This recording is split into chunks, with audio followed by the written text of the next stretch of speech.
네, 대전 가면 꼭 들려야 하는 곳이 성심당이 됐죠. 이 성심당이 지난해 300억 원이 넘는 영업이익을 했습니다. 이렇게 말하면 얼마 정도인지 감이 안 오실 텐데요. 작년 파리바게트를 운영하는 파리크라상의 영업이익이 199억 원이었고 뚜레쥬를 운영하는 CJ 푸드빌의 영업이익이 214억 원이었습니다. 아시겠지만 이 두 빵집은 전국적인 프랜차이즈 빵 가게죠. 성심당은 대전에만 딱 주력 매장 4개가 있습니다. 물론 4개가 전부는 아닌데요. 주력 매장으로 치면 4개 정도예요. 그런데 이 4개의 주력 매장으로 파리바게트 전부와 뚜레쥬르 전부를 뛰어넘는 영업이익을 거둔 거예요. 네, 성심당의 매출은 지난 10년간 꾸준히 늘었습니다. 특히 작년에는 50% 넘게 늘었는데요. 이게 어떻게 가능했던 걸까요? 이제는 대전하면 성심당이 되어버린 지경입니다. 프로야구 류현진 선수가 우리나라를 방문한 데이브 로버츠 LA 감독에게 성심당 빵을 선물하기도 했죠. 또 교황께서도 방문하셨을 때 여기 들려서 빵을 사 먹기도 하셨고요. 성심당은 3년 전부터는 대전시와 함께 빵 축제도 열고 있습니다. 지역사회에 지대한 공헌을 하고 있는 셈인 건데요. 네, 오늘은 성심당 이야기를 해보겠습니다.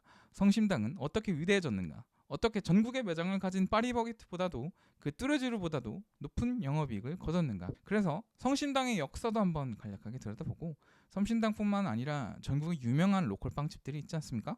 네, 성심당, 군산의 이성당, 부산의 옵스, 그리고 파리바게트와 뚜레쥬르 재무제표를 간단하게 보면서 사업 구조를 한번 들여다보도록 하겠습니다. 네, 시작하죠. 안녕하십니까? 투자 경제 시사 유튜브 투자의 모든 것 고현미의 문티켓입니다. 경제와 투자에 대한 이야기 하고 있고요. 구독, 추천, 즐겨찾기, 알림 설정 다 부탁드립니다. 네, 매일 아침 투자 뉴스레터도 써드리고 있으니까요. 댓글 첫 번째 고정해둔 주소로 클릭 한 번만 부탁드립니다. 물론 무료입니다. 네, 시작하겠습니다. 1956년까지 거슬러 올라갑니다. 저희 아버지보다 나이가 많으신데요. 이거 존댓말 써야겠네. 창업주 임길수님께서는 이제 흥남부두 쳤을 때 월남을 하셔가지고 경상남도에 살던 분이라고 하세요. 그리고 생계를 위해서 1956년에 서울행 기차를 타고 올라오고 계시던 도중이셨다고 합니다. 그런데 열차 고장으로 대전에 내리셨대요. 그래서 시작된 겁니다. 완전 이게 그러니까 아마 열차 고장이 안 났으면 성심당이 없었다는 거죠. 이게 살 길이 막막하시니까 성당에 찾아가셨대요. 대흥동 성당. 그리고 여기 오기선 요셉 신부님께서 밀가루 2포대를 내주셨는데 성심당 창업주 임길선님께서는 이제 그걸 다 쓰시지 않고 찐빵으로 만들게 된 거죠. 그래서 대전역 앞에서 천막을 치고 찐빵 장사를 시작하셨다고 합니다. 시작부터 아주 스펙터클하죠. 무슨 성경이나 어디 뭐 신화 이야기 같지 않아요? 그 대전역 앞에 천막이 지금의 성심당이 됐다. 이겁니다. 배경이 그래서 그런지 창업주 시절부터 당일 생산 당일 소진 원칙하에 팔다가 남은 빵은 이제 부모가 없으신 분들 그리고 노숙인 등을 비롯해서 불우한 이웃들한테 모두 나눠줬다고 해요. 그 시작이 나눔에서 시작했으니까 계속해서 나누는 정신을 유지하고 있는 거 아주 멋진 것 같습니다. 그런데 성심당이 계속해서 순탄하게 성장하기만 한 건 아닙니다. 저도 이제 찾아보다가 알게 됐는데 꽤 많이 힘들었더라고요. 1990년대 그리고 2000년대 초반까지 성심당이 프랜차이즈화에 도전한 적이 있어요. 그런데 여기에서도 매크로 세계 경제사가 끼어들게 됩니다. 97년에 뭐 있었죠? 97년에 IMF 외환위기 있었죠. 그리고 엎친 데 덮친 격으로 2000년대에는 닷컴 버블까지 터지면서 성심당이 도전했던 프랜차이즈화는 결국 실패로 돌아가고 부도 사태까지 맞게 됩니다. 당시 기사는 이렇습니다. 지역 제빵업계의 대표격인 성심당이 자금난을 이기지 못하고 24일 최종 부도 처리됐다. 대전시 동구 하수동에 소지한 성심당은 소비자들에게 알려진 성심당과는 별개의 법인으로 성심당이라는 상표로 프랜차이즈 사업을 독립적으로 운영하는 업체이다. 1880만 원을 1차 부도를 낸 이후 이날까지 도래한 3,800만 원을 막지 못해 최종 부도 처리됐다. 현재 성심당의 은행권 대출 규모는 50여 원에 이르고 있는 것으로 알려졌다. 스토리는 이렇습니다. 기사에서 보시다시피 형님과 동생분께서 프랜차이즈화에 대해서 이견이 있으셨던 건데요. 동생분께서는 이제 프랜차이즈화에 상대적으로 적극적으로 도전하셨다고 해요. 그래서 대전과 충남에 43개 지점, 이게 현재 있는 총 지점보다 수가 많죠. 이렇게 많이 펼쳤다가 이제 외환위기와 닷컴버블까지 같이 이렇게 사태가 터져버리면서 이 여파로 인해서 결국 부도가 나게 돼버린 거죠. 물론 형님은 별도로 영업을 계속 하셨고요. 이게 분리법인이어서 경제적 여파가 없을 만도 했지만 그렇지도 않았습니다. 그러니까 프랜차이즈 사업을 하면 빚을 진 동생분의 부담을 덜어주기 위해서 그 현재 대표이사시죠. 이명진 대표께서 거액의 대출을 받아서 동생분의 건물을 다시 매입을 했는데 여기에 엎친 데 덮친 격으로 2005년, 그러니까 부도가 나고 3년 만이죠. 밤에 화재가 발생해서 건물과 제빵 설비들이 전소되었다고 그러더라고요. 예. 부도가 난 지 3년 만에 이게 말이 되나? 그러니까 현재 대표이사 그리고 같이 빵집을 운영하시던 배우자께서 계세요. 이때 사업을 접으려고 하셨다고 합니다. 이때 화재 관련해서 기사 인터뷰한 게 있는데 이걸 잠시 읽어드릴게요. 조선일보에서 나왔던 2016년 기사입니다. 김미진 씨는 2005년 1월을 또렷이 기억한다. 성당에서 미사를 드리고 나섰는데 하늘이 시커먼 그을음에 뒤덮여 온통 먹빛이었다. 사람들이 외마디 비명을 지르고 있었다. 소리를 따라 가보니 성심당이 보였다. 1956년 시아버지가 세운 대전역 근처 빵집이다. 남편과 그가 물려받으면서 대전의 명소로 키워낸 곳이기도 하다. 그 성심당 본점 1층 매장 일부와 3층 공장이 치솟는 불길에 휩싸여 있었다. 미진 씨는 잠시 넉넉고 하얌을 바라보다 다시 성당으로 발길을 돌렸다. 문을 열고 들어가 한참을 흐느껴 울었다. 아니 저도 이거 준비하면서 찾아봤는데 이게 순탄치 않았더라고요. 심지어 그 성당 이게 그 말씀드렸지만 창업주께서 그 성당 신부님한테서 밀가루를 받아서 시작한 빵집이잖아요. 그래서 계속 봉사활동도 하시고 그 계속 성당이랑 인연이 있었던 빵집이더라고요. 그래서 근데 이제 성당에서 미사를 드리고 나서는데 그 빵집이 전소가 돼버렸다는 거죠. 이게 그 본점이랑 공장이 불에 탔다고 하고요. 근데 더군다나 이때 지금의 사장님께서는 대전에도 안 계셨대요. 잠시 서울에 계셨다고 하는데 이날 밤이 깊어가지고 성심당이 다 타버렸어. 그 잿더미로 모두 변해갈 때쯤 사장님이랑 큰딸이 대전에 도착해서 가족회의를 했다고 합니다. 이때만 해도 사업을 접으려고 했대요. 근데 다음날 아침 그리고 새벽부터 직원분들이 그 잿더미에서 집기를 찾아서 닦기 시작했다고 합니다. 뭐 다들 계절도 이때가 시린 겨울이었다고 해요. 공장과 매장이 전소가 됐는데 그 직원들이 먼저 나서서 집기를 꺼내고 닦고 고치고 해가지고 이 공장과 빵집이 전소가 된 다음 정확히 엿새 후에 임시 공장에서 밀가루를 빚어서 빵을 구워내셨다고 합니다. 그 빵을 들고 임직원들이 모두 울었다고 하더라고요. 기사 내용은 이렇습니다. 이게 저도 찾아보면서 봤어요. 근데 이게 진짜 다 도착한 다음에는 순탄해 보이지만 그 길을 돌아보면 사실 순탄한 건 그렇게 많지 않죠. 그런 생각이 좀 들더라고요. 이게 완전 감동 실화입니다. 예. 어지간한 영화보다 낫지 않나 뭐 이런 생각이 들기도 하고요. 그래서 2000년대 초중반의 성심당은 심지어 대전 사람들에게도 망하기 직전의 빵집이었다고 합니다. 뭐 당연할 것 같아요. 부도도 나고 본점에 불도 난 빵집이잖아요. 그런데 바로 이때의 경험이 어쩌면 그 이후 그리고 지금까지 이어져온 성심당을 만들게 된 건 아닌가 하는 생각을 하게 됩니다. 이후의 행보를 말씀드려보겠습니다. 성심당의 특징은 뭐냐면 대전에서만 만날 수 있다라는 거, 두 번째로는 프랜차이즈화를 경계한다는 거, 세 번째로는 직원과 사회에 대한 환원이 있겠습니다.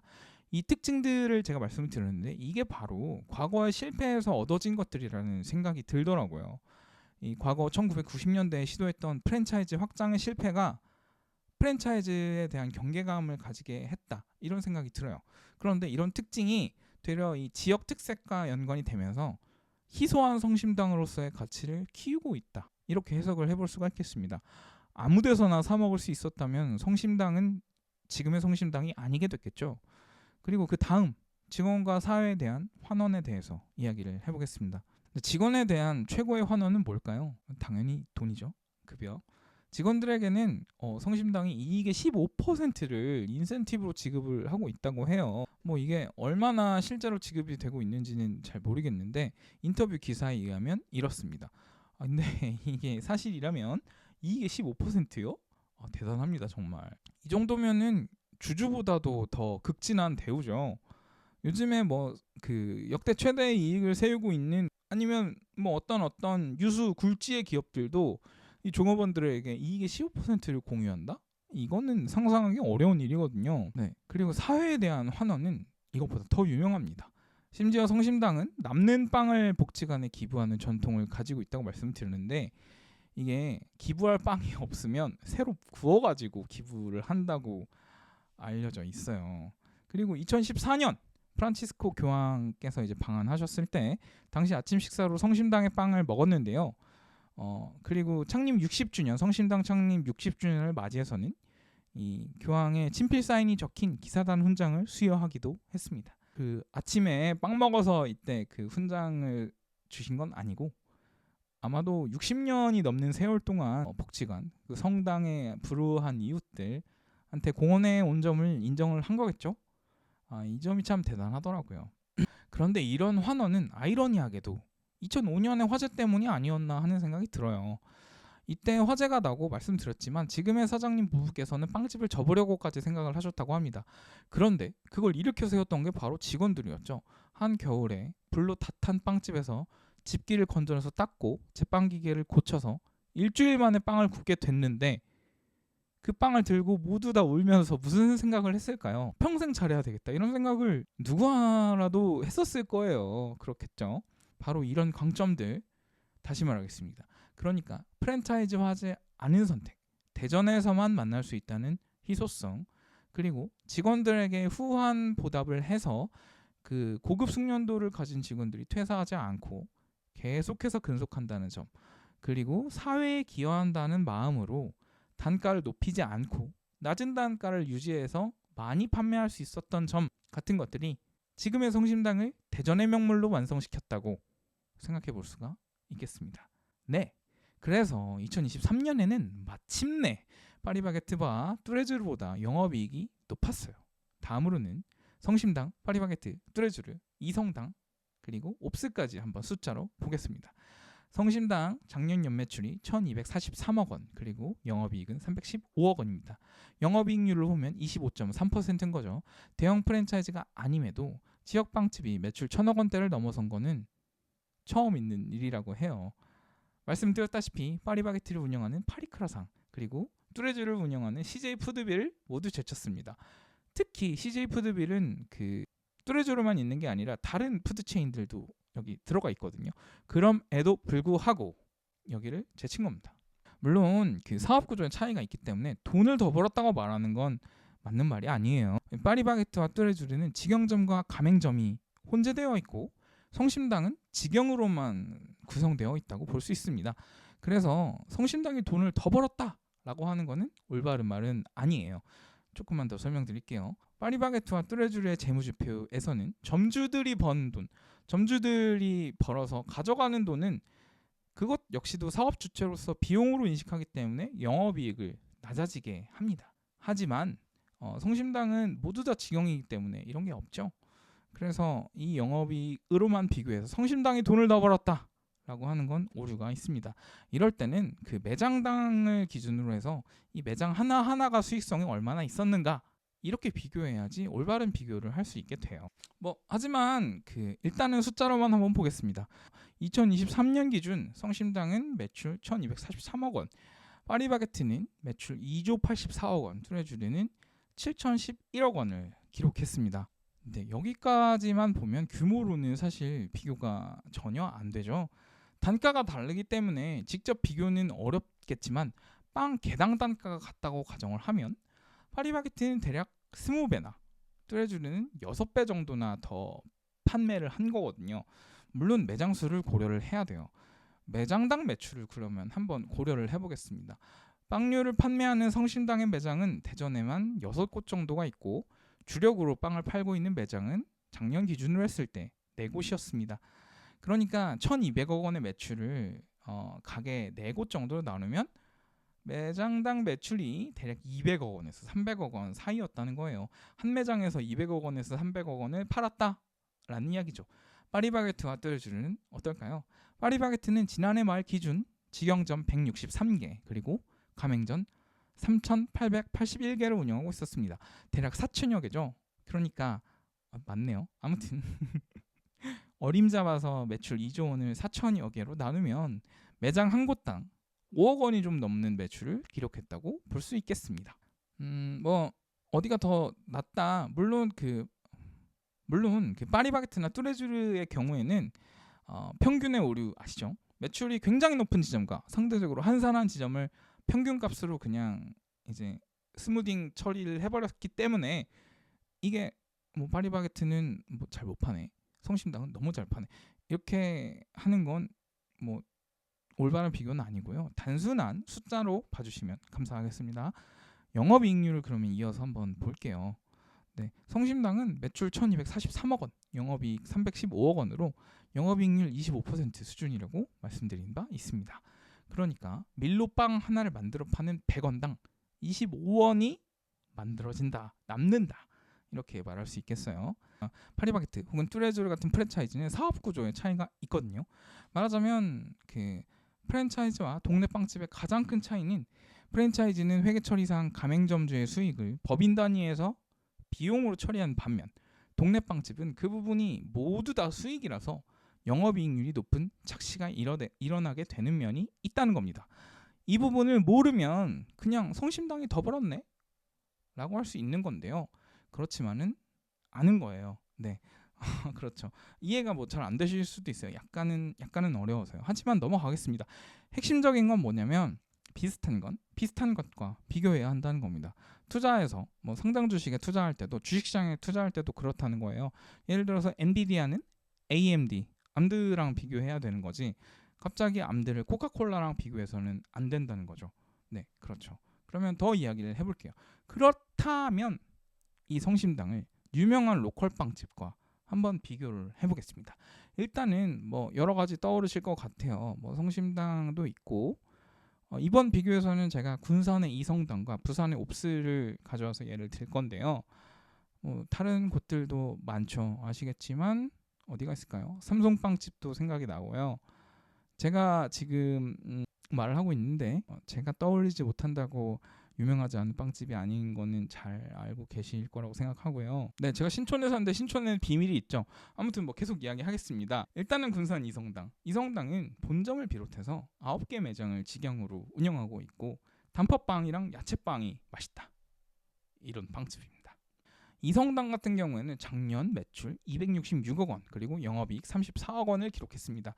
매장당 매출을 보면 30억 원 수준이네요. 영업이익률은 13% 수준이었습니다.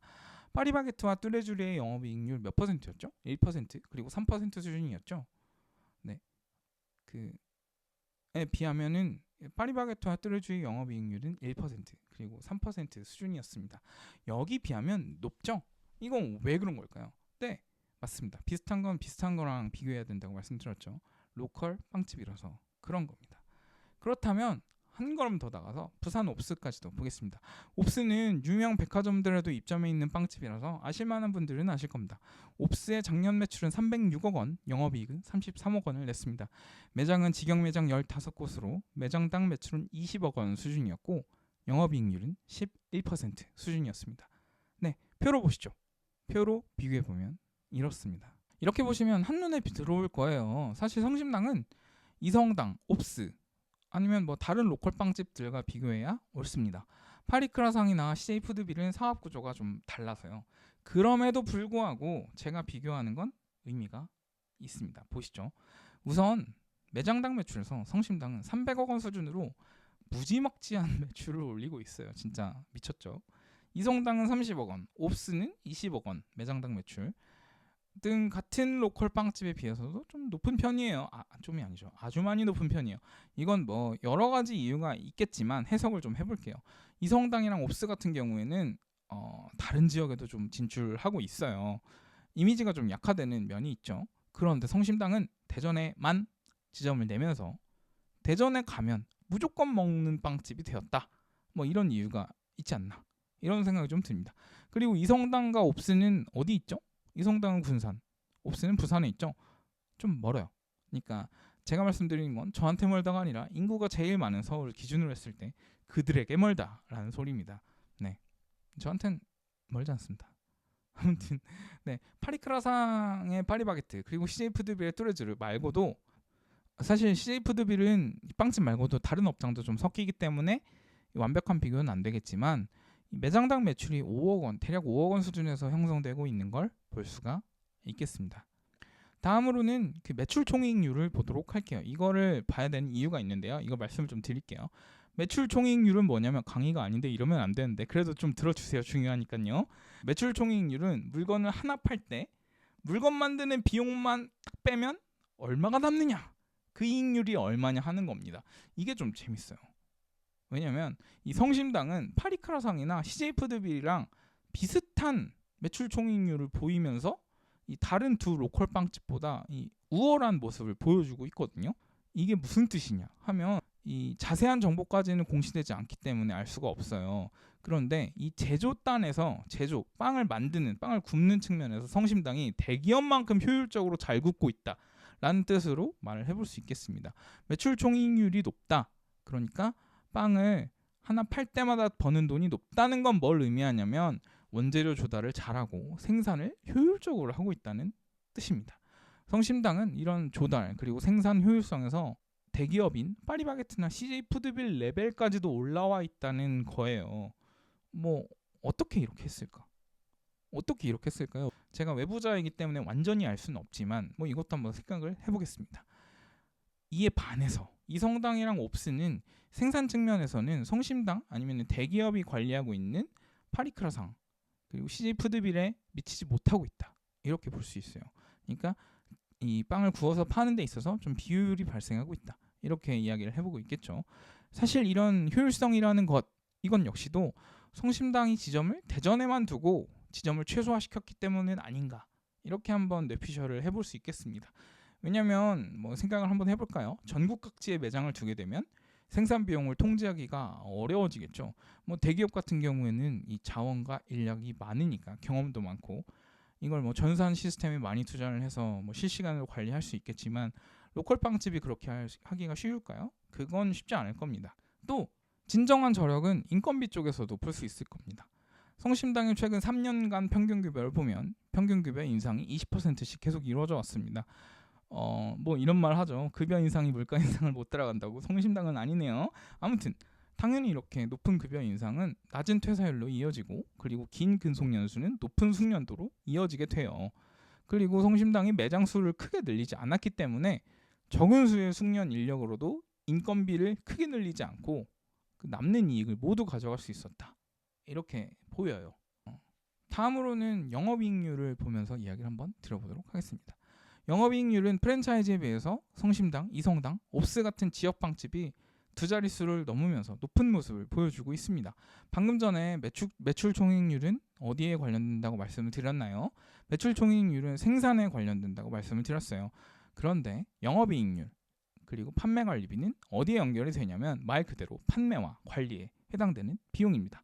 판매 관리는 뭐가 들어갈까요? 임대, 수수료, 광고비 같은 비용이 여기에 들어가요.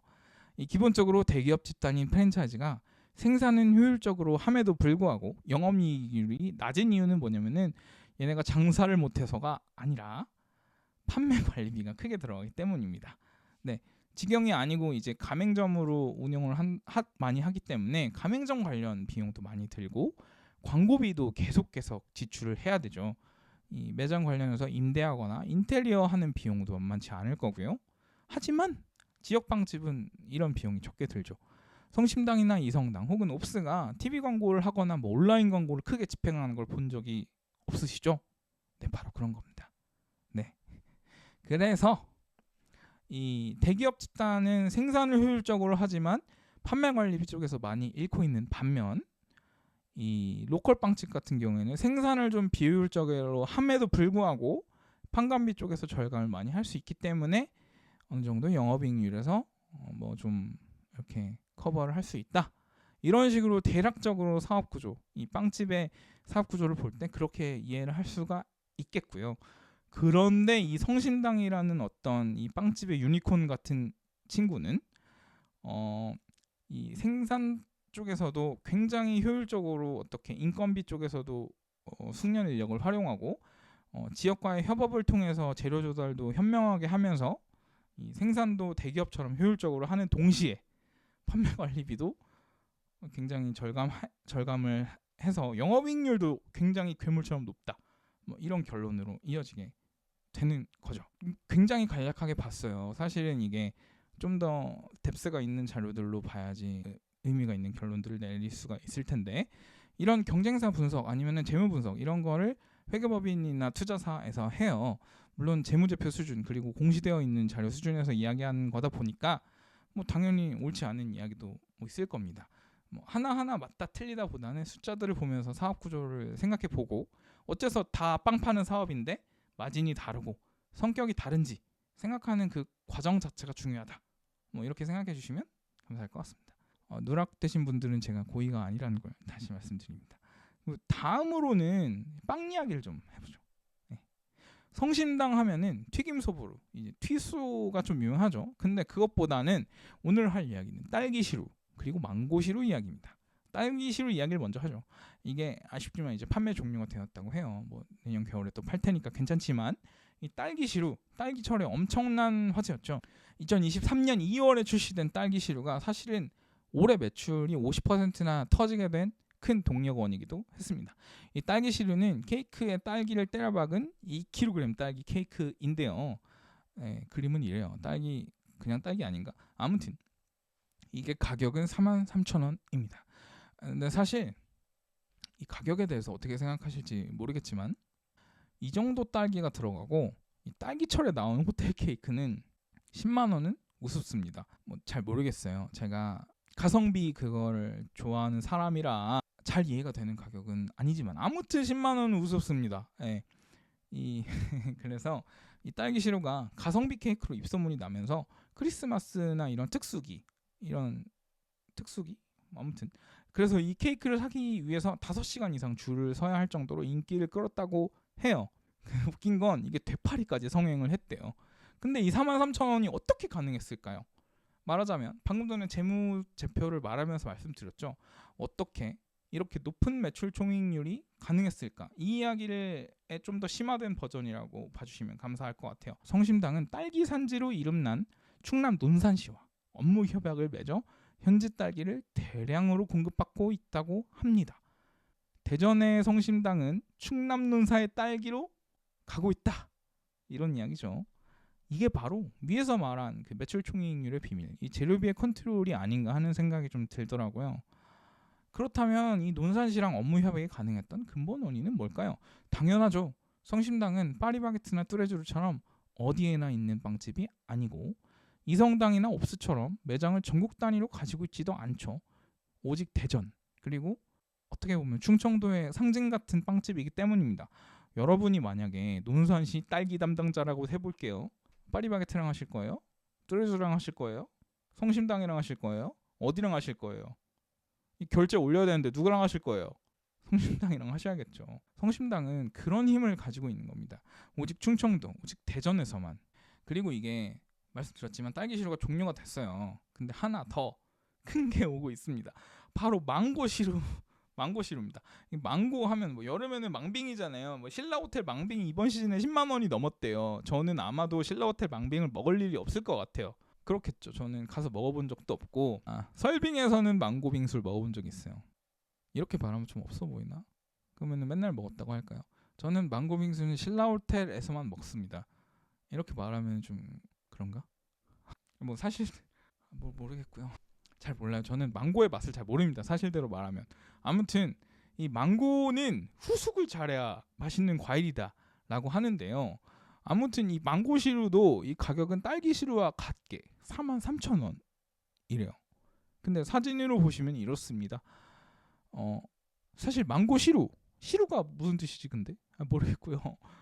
망고시루보다는 그냥 망고 폭탄이라고 부르는 건 어떨까? 아닌가? 그냥 망고 아닌가 이거. 아무튼 죄송합니다. 이것도 오픈런이니 뭐 리셀이니 해가지고 샤넬도 아닌데 대기도 길고 유튜브에도 리뷰 영상이 엄청 올라오고 있더라고요. 그래서 이것도 원산지를 좀 찾아봤어요. 이게 제품의 재료비의 비밀을 볼 때는 원산지가 중요하죠. 근데 이거는 어딘지는 제가 뭐 찾질 못해가지고 어디서 조달을 하는지는 모르겠습니다. 근데 이것도 한번 생각을 해볼게요. 예를 들면 파리바게트라고 해보겠습니다. 전국에 매장이 굉장히 많죠. 근데 그 많은 매장으로 망고를 다 배달해야 된다. 어때요? 생각해보세요. 벌써 어지럽죠? 근데 성심당의 경우에는 조금 더 간편한 이야기가 됩니다. 그리고 성심당처럼 인기가 있는 경우에는 더 그렇게 되고요. 바로 이런 점에서 가격을 컨트롤할 수 있는 힘이 생긴다라고 해석을 할 수가 있겠습니다. 그리고 사람들이 성심당에 가면 망고시루만 사가겠어요? 그거 먹으려고 대전까지 가는 사람들도 있는데 튀김소보로도 사고 뭐 저기 이것저것 사겠죠. 그렇지 않겠습니까? 네, 사실 호텔의 망고빙수 가격을 들으시면 어때요? 아니면은 어떤 크리스마스 시즌의 케이크 가격을 들으시면 어때요? 그런데 이 딸기시루, 망고시루, 그리고 이 딸기와 망고의 무게를 보면서 보는 성심당의 가격은 또 어떠세요? 네, 제가 여기에 대답은 안 할게요. 이 대전에서만 영업을 해서 이미지를 희석시키지 않고 그걸 통해서 브랜드 이미지를 구축을 하고 또한 원가도 통제하고 판매 관리비도 고정해서 이익을 크게 누릴 수 있다는 점, 오래 근속한 인력들한테 보상을 크게 해서 숙련 인력들이 오래 근속해서 생산성을 극대화시킬 수 있다는 점, 그리고 이 대형 프랜차이즈가 필수적으로 지출해야만 하는 광고비와 같은 비용에서 거의 지출이 없다는 점, 그리고 딸기와 같은 지역 특산품을 영리하게 조달한다는 점, 이런 점들이 바로 이 숫자와 영업 전반에서 읽어볼 수 있는 성심당의 강점이다 라고 좀 정리를 해볼 수가 있겠습니다. 물론 뭐 이런 것들은 이제 표면적으로 드러나고 있는 이 사후적인 해설이겠고요. 그 뿌리에 있는 건 그 창업주의 정신이겠죠. 우연히 대전에서 멈춰선 고장난 열차, 그리고 그 성당에 들어갔을 때 나눠주신 밀가루 2포대로 시작되었던 대전역 앞에 천막, 어떤 나누고자 하는 그런 정신, 뭐 이런 것들이 오랜 세월을 통해서 성심당이라는 이름으로 완성되어 가고 있는 거 아닌가, 뭐 이런 생각이 좀 듭니다. 사실 결국 사업도 모두 이제 사람이 하는 거니까요. 네, 이제 그래도 그 준비하면서 이제 망고시루가 관심이 생겨가지고 좀 가볼까 했는데 이게 제가 댓글을 좀 찾아보니까 대전 현지인들도 먹기가 힘들다고 하더라고요. 그러면 뭐 이거는 포기해야지, 합리적으로. 망고시루는 못 먹을 것 같고요. 차라리 그 저기 망고 폭탄? 아무튼 예, 딸기시루는 이번 겨울에 도전을 할 생각입니다. 사실 이 투자에 있어서 중요한 거는 특정 회사가 아니라 이 인더스트리에 대한 이해라는 생각을 항상 하게 돼요.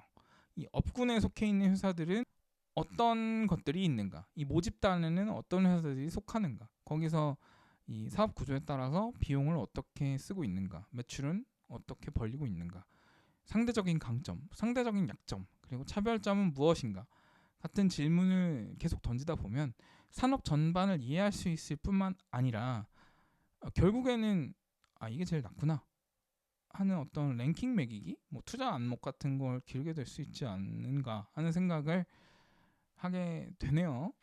뭐 그게 반드시 돈으로 이어지는지는 또 별개의 이야기겠지만, 네, 아무튼 오늘은 여기까지였습니다. 다음에도 투자 이야기로 찾아뵙겠습니다. 감사합니다.